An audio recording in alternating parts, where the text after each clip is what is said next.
Hi there, welcome to Kneppy Invest. We are into April, which means it is March reporting season or month, and that means there's a lot of companies. I'm intrigued about how they performed in the past 3 months. Now, I've already provided you with 5 companies that I am eagerly anticipating their results because those are 5 companies I own. However, I have sold out of Megaport, so possibly Megaport belongs in this list now. So this is 5 companies that I don't own. And even though I don't own these 5 companies, I'm still looking forward to seeing how they performed in the March quarter for various reasons. So let's get into looking at these 5 companies. I'll count it down from number 5. Coming in number 5, we have Biome. I introduced this company onto my channel over a year ago, if I remember correctly. And at that point in time, the share price of this company was well below 10 cents. In fact, it might have been like 5 cents. So the market hadn't really discovered this company at that point in time. But by sure, the market has discovered this company. Share price has increased all the way up to 37 cents. And that means the market cap of this company now is 78 million. So what has driven the market interest in this company? Now, one of the reasons is because I think the market expects this company to become profitable and cash flow positive soon. And in fact, the company released an announcement that they are indeed operating cash flow positive. In fact, they didn't say operating cash flow, they just said cash flow positive for the March quarter. And we didn't see much of a reaction from the market. In fact, today, as I'm recording this video on April 3rd, the share price was down a little bit. So the market was absolutely anticipating this company would be operating cash flow positive for the March quarter. But I still am intrigued to see how this company performed in the March quarter. Now, I'm going to show you the cash receipts history for this company, and then I'll show you the chart. I'm going to do that for most of the companies in this particular video, except number 1, because number 1 is a little bit unique. So let's have a look at Biome's cash receipts history since they listed on the ASX. One of the first things I look at when I start researching a company is just the revenue or cash receipts growth for the company. I want to see some growth. If a company can't grow their revenue or the cash receipts, then in my opinion, why should I be interested in taking a position in that company? Because the main thing I'm looking for is capital growth. And there are reasons behind that, and I've discussed those reasons in previous videos. It has to do with the best way a company can grow is through, or grow their earnings is through revenue growth, not through any other way. So I'm always looking for cash receipts or revenue growth, and we definitely have that with Bio. In fact, cash receipts have grown, and this is per quarter, from $983,000 in the December quarter 2022 all the way up to $3.1 million. And this was in the last quarter. Now, I fully expect receipts to keep on growing, but you can see receipts don't grow in a straight line. There have been a few quarters here, in fact, 3 quarters, where receipts have dropped from the previous quarter. So don't freak out if you're a shareholder of this company and receipts are lower than the previous quarter. That does not mean anything. What you want to see is a trend over time. And the trend is Biome's friend in this case. Now, one of the reasons why I'm intrigued to see how this company has performed or has performed in the March quarter is just the increased interest in the market around this company. Now, the first time I did a video on Biome, the share price was really struggling below 10 cents. And you could probably argue the share price broke out in about June or July of 2023. And that was a start of a continued increase in interest in this company. And really, since the start of December of 2023, the share price has really taken off. In fact, the share price has gone from 12 cents to a high of 42 cents in just a few months. And you can see a well-developed uptrend. And not only have we seen a well-developed uptrend, we are seeing increased volume, which tells me there is a little bit of strength to the movement in Biome, which probably or might mean there is fund managers interested in buying some shares in this company right now. So a lot to like when you look at Biome's chart. And if the company can maintain being cash flow positive, if they can become profitable and increase their profits, increase their cash flow, there are more things to like about Biome. But if they have a fairly weak quarters, not only this quarter, but the next few quarters. We know this was a cash flow positive quarter. But if I have some weak quarters in the next few, then possibly the market is getting a little bit ahead of itself. But that remains to be seen. At this point in time, the market overall is quite interested and expects some pretty good growth in this company over the next few years at least. Coming in number 4, we have Pentanet, Earth-powered internet. Yeah, that's right. This is a telecommunications cloud gaming provider out of West Australia. I'm not sure if they have diversified into other states just yet, but I would imagine that is a plans moving forward. This is a small company. It might be the smallest company in this particular list, coming in at a market cap of only $24 million. That's a share price of 6.3 cents. But there has been a revigoration interest in this company over the past month or so because of an announcement in regards to Pentanet dealing with NVIDIA. So any company that's put NVIDIA into any sort of announcement they have, you are going to see increased interest.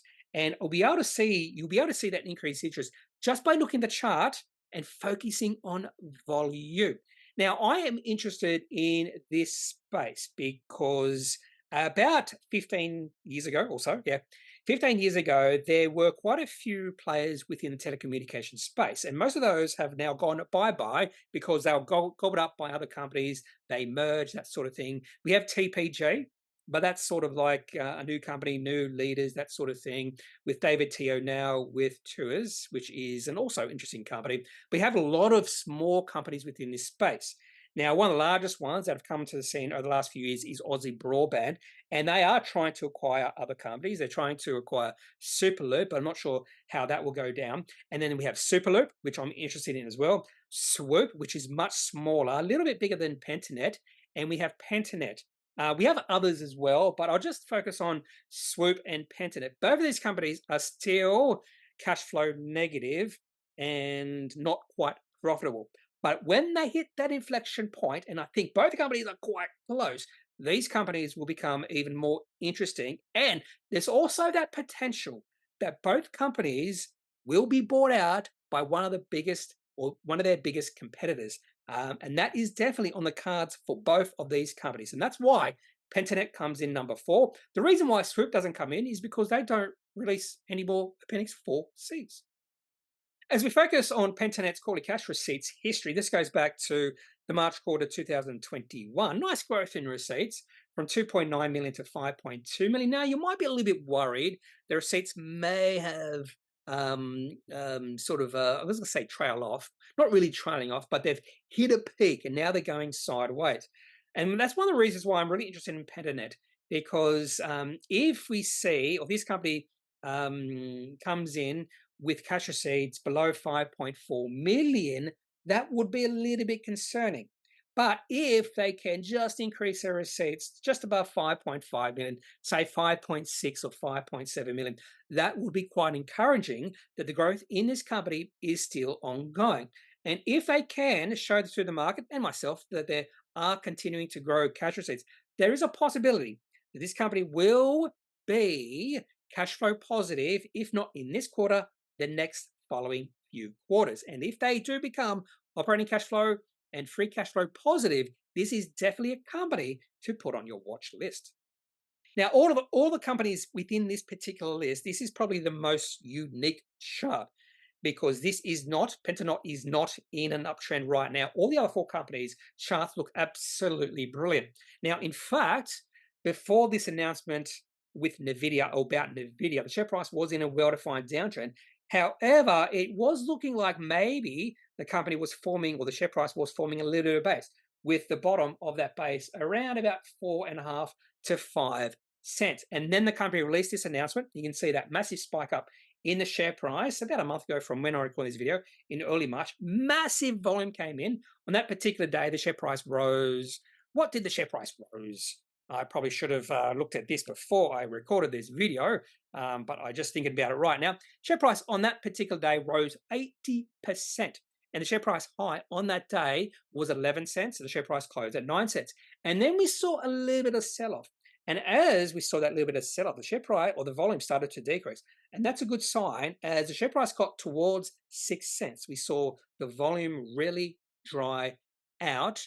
And even though the share price is down a little bit as I am speaking, a little bit today, it is down 4%, but it's understandable because the overall market is down a lot. Our share price currently is 6.2 cents. So it does look like possibly another bottom is being reached. And if we do, or if Pentanet can provide a really good quarter, if they are operating cash flow or free cash flow positive, preferably free cash flow positive, maybe the share price will take off and maybe this company will be a breakout standout during the March quarterly reporting month. Coming in at number 3 is SKS Technologies. In fact, this is the only company whose CEO has communicated with me. And for that very fact, I'm interested in this company, which is quite silly. But things are happening with SKS Technologies when you just look at the chart. The market is interested in this company. Now, this is a small company, a little bit bigger than Pentanet, but it has a market cap of 48 million. That's at a share price of 44 cents. Now, this company delivers advanced technology through digital transformation via creative design and installations of converged AV, IT, electrical, and communication networking solutions. Low margins in this space, but they are profitable. And I'm pretty sure they are operating cash flow, free cash flow positive. So let's have a look at the cash receipts history of SKS Technologies. And as we have a look at the receipts history of this company, we see something I really like. Receipts have been growing through time. Fairly consistent growth as well, particularly if you sort of disregard or ignore the September quarter 2022 when receipts were 26.1 million. That seems like it was maybe a little bit of an outlier, but a really nice growth in receipts in the last 2 quarters from 23.2 million up to 32.5 million. So one of the things I'm looking for when it comes to this company is I think the market is expecting a really good quarter from SKS Technologies because of the way the share price has really taken off over the past few months. So let's have a look at the chart now and you'll be able to see what I mean. So this is the daily chart for SKS Technologies starting around about July 2022. So the whole reason I could fit about 2 years of chart in SKS Technologies is because there have been times, particularly between 2 and 1 year ago, where this company was quite illiquid. So there were some days where there was no trading in shares in this company. But it does seem the liquidity is starting to improve. In fact, if you look at the volume has started to expand over the past 4 or 5 months. Now, back in October, November, the share price of this company was languishing about 17 cents or so. And in fact, I was a shareholder of this company for a short period of time where the share price fell to about 17 cents. I took a position and I sold out when the share price got to about 22, 23 cents. I thought I was a genius, but the share price just kept on going up. And you can see that with the chart. Share price has gone from 17 cents to a current share price of 44 cents. Yes, share price has more than doubled in the past 4 to 5 months. And the other thing, and probably the most interesting thing for me, is the increase in volume. So the market is aware of this company. Not every participant in the market is aware of this company, but some of the more important participants are aware of this company. And when I say the more important participants, I'm talking about small cap fund managers. And there is a possibility we might be seeing some interest within that area around this company. Just like SKS Technologies, I was a sharer of Metro Mining, the company that comes in at number 2. And just like SKS Technologies, I sold at a profit. It was a nice profit, but if I was a little bit more patient, I could have sold at a bigger profit. But I'm not ruining my decisions to take profits in either companies. And it went to plan, my trade in both instances. It's just that the share price kept on increasing after I sold. And because Metro Mining is a mining company, I don't have high conviction in any trade because these companies are heavily reliant on the movement of the underlying commodity they are mining. For Metro Mining, that is bauxite. So even though their name is Metro Mining, they're not mining any cities or any suburbs. In fact, they have a bauxite mine with operations to the north of Weipa. And so there are periods of time, particularly like 2 months, January, February, March, where this mine is not in operations because it is a wet season up there. In fact, it can be very wet in that part of the year when there is a monsoon. For those who don't know what bauxite is, it's the most common ore of aluminium. So there are 3 stages to extraction of aluminium: the mining the bauxite, which is what Metro Mining does, refining to recover alumina, and then smelting alumina to aluminum. So Metro Mining, I'm pretty sure, does not do those last 2 stages. They just mine the bauxite and ship it off to China. They've expanded their mine recently, so they are expecting about 6 million tons per annum because of the expansion. And that's actually could be leading to some really good cash flow coming into this company over the next few years. Now, currently at a share price of 4.2 cents, this company has a market cap of $191 million. So you might say that's a fairly small share price for a company with a market cap of 191 million. And the reason behind that is because Metro Mining has 4.5 billion shares outstanding. Now, there is a possibility that some of the companies that are within this list do not or will not provide us with a quarterly cash flow report, because if they have shown to the ASX that they are operating cash flow positive for 4 straight quarters, they might get relief from the ASX to provide us with these quarterly cash flow reports. So that's all hope. They don't, because I love these quarterly cash flow reports. Anyway, if we look at the last about 9, almost 10 quarters of history for Metro Mining, the one thing you can see is in the March quarter last year, they only had $2.8 million of cash receipts. And again, the reason behind that is because they shut down their mine for a few months in the March quarter. And guess what? We're in the March quarter right now. Now, if you ignore the slowdown in mining during the March quarter, you can see an increase in cash receipts over the last 8 quarters. In fact, it's increased from 36 million to 89.6 million. Now, another thing I should mention is I don't follow bauxite prices or aluminum prices all that closely. And that's another thing you probably should keep in mind as you think about maybe taking or making a purchase in this company for the short to long term. So you have to take into account the price of the underlying commodity. But the main thing is the company is expanding their production. That's why the company has seen an increase in cash receipts over the last few quarters. But also keep in the back of your mind, the company wasn't in production for much of the March quarter. So you will see cash receipts fall off a cliff more than likely. But the market doesn't care about that at all if you look at the chart. The market loves this company and has loved this company over the past month or so.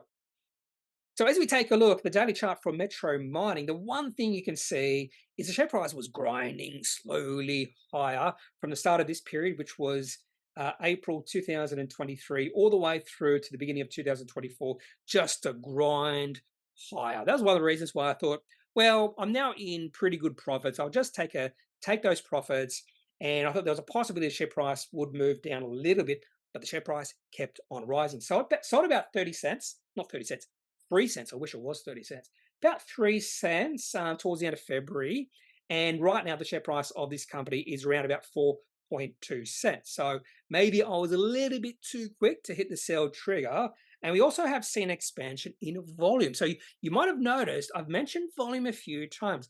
Volume, to me, is really important. It's one of the most important things to look. And a lot of times the volume is overlooked. And you can tell a lot about what's happening with a company just by looking at volume, particularly when volume is expanding as the share price goes high up.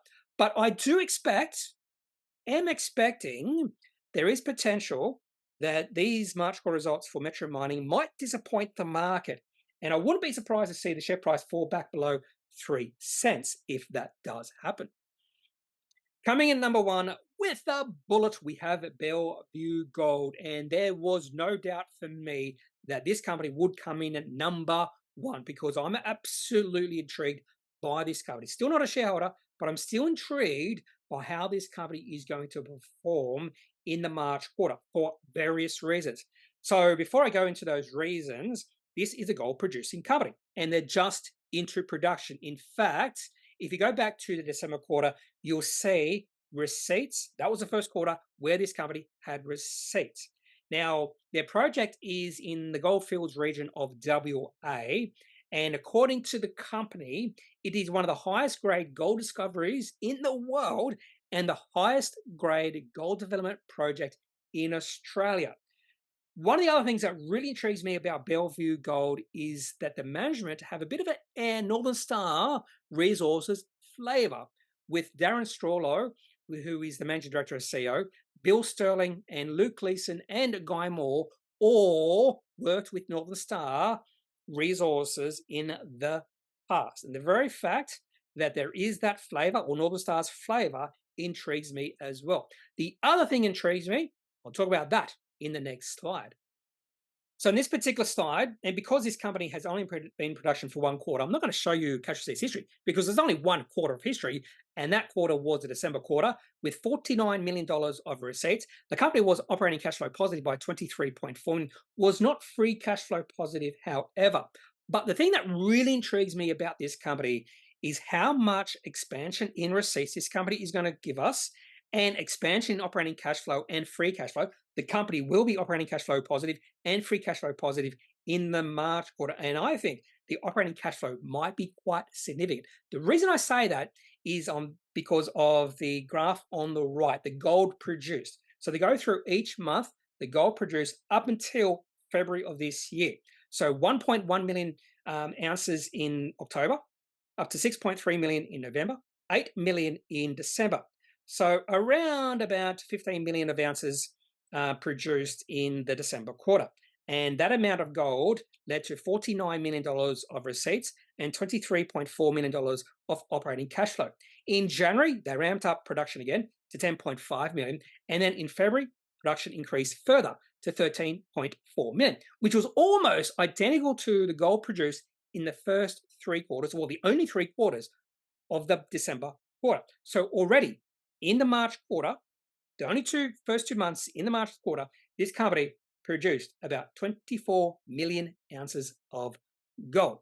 And that's the reason why I'm highly intrigued to see this company's cash flow report. How much receipts are they going to receive? And how highly operating cash flow positive will this company be? Now, one of the things they didn't provide us is their costs. So that's the one little red flag I have, is their costs. So maybe costs are blowing out right now. We won't know that, but I have a feeling maybe not. And I have a feeling when the market sees this company's March quarter results, it might absolutely flip out, and you might see the share price of this company be on the move. But in saying that, I think the market might be a little bit aware of the potential around Bellevue Gold. The market cap of this company is $2.2 billion, a share price of 1.88 or $1.88. Now, saying all that, the share price of Bellevue Gold can be quite volatile, and it does move with the movement of gold, funnily enough. But you can see the share price, or maybe you can't, I don't know. But the share price at the beginning of February was down to about $1.25. Now the share price is $1.88. So in the past 2 months, the share price of this company has increased 50%. So right now, maybe not the best time to take a position in Bellevue Gold because there is potential the share price might pull back. However, gold prices have broken out, and if gold prices continue to increase, there's no reason why Bellevue Gold share price can't keep on going higher from here. But the only reason I haven't taken a position in this company just yet is just because of this 50% increase in share price over the past 2 months. And I do think, just my opinion, that possibly the shares in Bellevue Gold are a little bit overbought right now, and it wouldn't hurt if the share price pulled back a little bit, particularly down to, say, $1.70. So that's all I have for these 5 stocks to watch. Companies I do not own who will be releasing, hopefully, their March quarter results within the next 3 weeks. Do you have a favorite company among these 5? Or maybe I did include a company that you are really looking forward to see how they performed in the March quarter. I was only limited 5 companies, so there were actually quite a few companies that I did have to leave out. So leave your thoughts, any selection you have, in the comment section of this video. Otherwise, I'm not a financial advisor. If you do need financial advice, make sure you seek out someone who is qualified and can speak to your own financial needs. That's it for this video. Have a good day. Bye.